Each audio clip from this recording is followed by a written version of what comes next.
ntago ari kwitaba buriya ari kwamamaza bya izanzoga Sky tuyanze kwitaba ntago ari kwitaba nanjye ngo mubaze ubwintu bari kuzana avuga ngo ngo uwo turaza kongera urayicishemo yego uyu rero Sky tu sinzi ibintu abashaka kugira abashaka kubeshya abari gushyiramo vibe zo kuza kubeshya abanyarwanda adutubura kugira ngo yibonere views abari kugira ngo yibonere views ariko se none Sky tu reka tugaruke kuri Sky nubwo wenda umbwiye ko ashobora kuba ari kubeshya none Sky tu uwo mukobwa se basi ntaho hari Stella ntago we na Rock kuko nibivugwa byose murabizi niyo turi kueditinga dushyiramo nuze tukubitamo amatamune kuki uwo mukobwa atamuzanye ngamugaragaza hano imbere ya kamera tumubone uyu munsi wa none uyu Kimomo ari kwifata utuvideo yibereye ku mazi yibereye ku modoka nziza umukobwa nitumubona Sky tushikora ni scam yegiye amungara duskaminze urabona ukuntu bavuga afite vibe tu Rock Kimomo uyu kakanya makuru itona ari kuvugisha ukuri Sky kimuje mu mutwe ahubwo ngemba mbona zafu kuko ikimuje mu mutwe ni cyapa kivuga ntagagira pardon Nimwe bwombo nimwe mugo nimwe basustera ntawe uhari nawe n'umutuza babeshya ariko se hari kiganiro abonye kazi kavuga yuko ngo Rock ashobora kwageze muri Amerika ikamucanga kubera ubunyamujyi buke nanjye arahantu namubonaga Rock arimo agenda bagira ngo byamucanze muri Amerika yes uyu nguyu erega noze kasuko mu bloga kandi ukomeye asaka kumutwikira bati Rock Kimomo byakomeye ni byamucanze muri Amerika yavuze yerekeza Kasuko ravyibuka igihe twabanye tuvuga ngo uriya uyu Chita Magic ngo yamwirukanishije mu kwamamaza Marshall iriya kampani ya Marshall yubakisha amazu ngo niyo yamwirukanishije kandi iriya nayo yari pranka yo kugira ngo brand ya Marshall imenyekane mu Rwanda izi episode yakoreraga Chita kwari kugira ngo iyo kampani imenyekane byari banga nabyo yamamaza kokose byari banga so rero uyu nguyu Rock Kimomo nuko mutwikira nukugira ngo amuvuge n'utwo tuvuze wenda tugaruka tubone urukumbi iyo kampani Kasuko arayamamaza n'ubwo afitemo n'imigabane ibaze yarije kora episode Chita none kandi no gucuruza azana kugira yibonera amafaranga ibaze cyane rwose Kasuko nari so rero uyu nguyu Rock Kimomo rwose mbakurinzira ku murima nta mugore nta bukwe abashana no kwenjoyinga life muri Amerika kandi iyi channel ye turabizi izagaruka ko yagiye ku cyiciro cya YouTube barabijamo izagaruka rero byo kuza guskaminga hanga basikaye tubaza batubeshya buri munsi no kutubeshya Sky tuzikora dusoje wana tugereze wenda turebe ko ubwo bukwe azabukora hanyuma turebe ko niya channel ye agaruka kuko bibaye bizira channel ye agaruka pe yamwinjizaga amafaranga bigatuma Rock duha ibyishimo wenda azakomeza nabiduhe ariko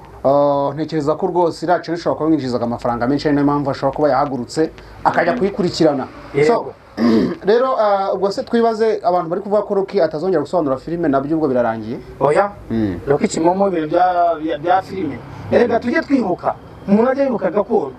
nimba ibintu byaratunyamenyekana akubaka izina uyu munsi wa none akabazwi mu bintu by'amafilime ari byo ahembwa afite akabiri nka kariya dufoto twinshi ngira mwagiye mutubona ukuntu yasaga tunavuga ko Imana idakura na Bruce Melody bajya batugaragaza utufoto twabona bakiramani yego Kiramani wana mu buryo gafitemo akantu k'agacopo ndajyaga mbona kamamaza ndamugeraho n'ubwo ni nkuyitaye ariko nkubwira ko Rock Kimomo uyu munsi wa none kwa gusobona filime ntabwo yabireka ntazi kuririmba ibyo byamuhaye fondation yego umeraho nkomereza mvuga ko hari akagabo kogiye tubona kitwa ngo ni Mitsutsu na gashuti kanje izi kandabizi ndakasharinga ikiganiro kari bukibone Mitsutsu umwana wa mama turi inshuti na mugande umurabizi turirirwana hano mu cyumba bivuge gake umushuti wanje mbabwiza ukuri muri inshuti zanje ibintu miya byo kujya mu bloga ngo nawe mugiye kujya kwirirwa mutukana kuri social media byo si ibyanyu mubireke mwigire mu turimo tw'amaboko musubire muri komedi zanyu nimba ukuze ukina komedi izika kumenyekanisha zikaguhemba kina comedy ukaba ufite imodoka ugendamo uyu munsi wa none ukajya uri kwirirwa utukana n'abantu nyesho utukana ntabwo ukuri mugani nawe utako turimo tw'amaboko ntaca nugiye imbwa yigendera rima yibo bizamwicira kariyeri neza ibyo bizakwicisha kariyeri abagukunda bakuveho bagira inama abahungu ba mama mushaka utuntu turimo tw'amaboko mukora nimba na komedi zitakirebwa bajya gukora ikiyedi mwakora ikiyedi ko muri abantu barebwa mu reka babireke ntabwo ari ibyaha abantu bararebwa iyo bakoze komedi zabo zirarebwa reka mubwize ukuri nimba ikomedi zabo bazivuyeho bashaka uturimo tw'amaboko bakora bajye mu kiyedi kuko ntabwo ibintu by'umuntu nkanjye gutukana do nabaye akabarore kuri TikTok n'ahandi hose ku mbuga baranzi ntabwo iyi mirimo ntabwo utu tuntu mwadukora musaka utundi mwikorera. Okay, thank you so much. Mwamwumvise rero ni Jado Max afite Ocean TV. Yego. Hano turi kuri Universal Media TV ariko afite Ocean TV. Abantu mwakane subscribe kuri Universal Media TV Rwanda, mujye no kuri Ocean TV, mujye kuri YouTube musachinga Ocean TV mukande subscribe kugira ngo tujye dukomeza gukorana. Abanyarwanda turakunda na buriya. Mba nifuza ko icyo nagezeho na mugenzi wanjye akigeraho. Niyo mpamvu Jado Max mubona yamaye ikiganiro nta n'icupa muguriye. Ntabwo iragaburiye cano banga haburetse gato gende gato muciye mu ijambo yangane sinshobora ahantu hose ngenda ku macano menshi yagiye atandukanye haba kuri Instagram ku mbuga zose nimba uri muri Kigali ukaba uri mu diaspora cyangwa se uba mu gihugu cyo hanze yego mukaba muza mwinjira mu Rwanda mugani umugabo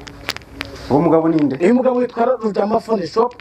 Free Zone mu mujyi afite telefoni nziza zigezweho accessoires nyinshi zitandukanye. Rujama batangaza ko afite amasaha afite imyenda afite amatelefoni guhera kuri 11 Pro Max kugera kuri 16 Pro Max afite izina agiye kuzanira n'umukire n'umupapa mpamvu akize shawe wamyibuhanye ngano hantu tuziranye duherukana unanutse shawe nadura kamfatanye imihanda ya Kigali waje kuyinjira nute utaka iyi telefone nzero utaka ibikorwa bya Rujama Phone Shop hamagara Rujama hano Free Zone 0782 uze kumfasha izina music pinning kuri ndazipinning aho kabisa cyangwa umuntu yanaguhamagara nawe ukahamugeza wahamagara umugabo muri kubona akakungezaho amujyana Free Zone mu mujyi akabihera telefone nziza nuko ngewe tugana ku musozo rero Jado Max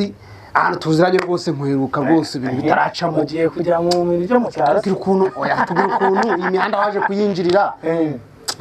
duherukana mwana nambara neza ko kurusha nkabona warambyibuhanye ibi biceri imihanda waje kuyinjirira rega abacire reka mubwire ukuntu twebwe tuba tungana ibyo twakwambara yaba umupira warakize byararangiye ntabwo byarangiye ntacyo ndageraho kuko n'aba diaspora babasharingamo akantu k'akantu turakubona turakufana nk'utu turari nka 300 umujyi ukawufasha gutyo kabisa yego rero abanshuti bakunze mwari muteze amatwi Universal Media TV Rwanda murabona ko nari ndi kumwe na Jado Max rero reka kiganiro tugisoreza ahangaha ibiganiro byacu nakagaruka tuzongera tubakore n'indi episode na Jado Max ndacyari muri Kigali kugeza ejo nejo bundi ubwo rero ntekereza ko muzabona n'ibindi biganiro thank you so much nibabwira ngo mukomeze kugira ibihe byiza nge na Success Speak kuri Universal Media TV Rwanda nushaka kunyita Papa Giana nakubwira ngo keep watching